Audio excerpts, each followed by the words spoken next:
आजच्या व्हिडिओमध्ये मी मरी आई माता म्हणजे जी कडक लक्ष्मी म्हणून पण ओळखली जाते अशा मरी आई मातेची थोडक्यात माहिती सांगणार आहे।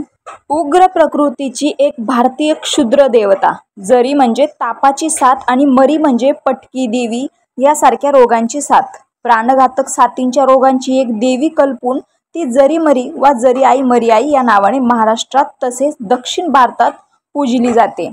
मरी आईचेच मरियम्म, मारी, मरीमाय, मरी भवानी अशी नामांतरे प्रदेश व परत्वे आढळतात। जरी मरीचे स्थान गावात एका कोपऱ्याला किंवा गावाबाहेर एखाद्या झाडाखाली असते। देवळातच तिची प्रतिष्ठापना करावी असा नियम नाही। कोठे तिच्यावर केवळ आच्छादन असते तर कोठे नैसर्गिक स्थितीतच स्थानापन्न झालेली दिसते। तिच्या उत्पत्तीबाबत विविध कथा रूढ आहेत।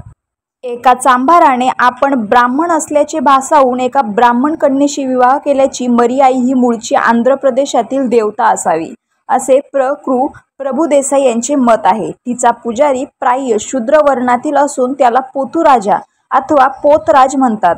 ते मरी आईचा देवहारा डोक्यावर घेऊन गावोगाव फिरत असतात। आंध्र प्रदेशात अनेक गावी तिची पूजा होते। कर्नाटकात कारवार जिल्ह्यातही शिर्शी येथे मारीचे एक मंदिर असून दरवर्षी तेथे तिची यात्रा भरते। तिच्या भक्तांत खालच्या वर्णातील लोकांचाच अधिक भरणा आहे। तिच्या यात्रेच्या वेळी तिला कोंबडा, बकरा, मेंढा, रेडा यांचा बली देतात। देवीची मूर्ती लाकडी व शेंदूर चर्चित असते। शेंदूर हे रक्ताचे प्रतीक असून त्यातून तिची रुधिर प्रियता व तामसी वृत्ती दिसते। जरी आई आणि मरी आई दक्षिण भारतातील पोल्लेरमा नावाची ग्रामदेवता ही मरी आईचेच रूप असून तिच्याबाबत रेड्याशी तिची झुंज झाल्याची कथा रूढ आहे।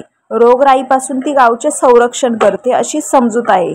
पश्चिम महाराष्ट्रात मरीलाच मरी आई, विदर्भात मरीमाय व उत्तर भारतात मरीमाई, मरी वा मरी भवानी म्हणतात। उत्तर भारतातही तो पटकीसारख्या प्राणघातक साथींच्या रोगांची देवता मानली जाते। उत्तर प्रदेश तसेच पंजाबातही तिला कोंबडा, बकरा, रेडा इत्यादींचा बली देतात। एकाच गावात बली द्यावयाच्या प्राण्यांचे शिर धडापासून वेगळे व्हावयास पाहिजे असा या बलिविधीचा संकेत आहे। तिला संतुष्ट केल्याने गावावरील रोगराईचे संकट टळते अशी तेथील लोकांचीही श्रद्धा आहे। महाराष्ट्रात तसेच दक्षिण भारतातील मरी आईच्या पूजा द्रव्यात कडुनिंबाच्या पाल्याचा विशेष महत्त्व आहे। पोतराज हा मरी आईचा उपासक वा भगत असून त्याच्या मार्फत मरी आईला प्रसन्न करून घेता येते अशी सर्वत्र समजूत आहे। गावात आलेल्या साथीच्या शमनार्थ मरी आईच्या गाडा गावसीमेपर्यंत नेण्यासाठी पोतराजच लागतो। मंगळवारी अथवा शुक्रवारी हा गाडा गाव सीमेपर्यंत नेण्याचा विधी होतो। त्यामुळे गावातून साथ सीमेपार जाते अशी लोकश्रद्धा आहे। हा गाडा सीमेपार नेण्याच्या कार्यक्रमाला अथवा विधीला जरी मरीची जत्रा म्हणतात।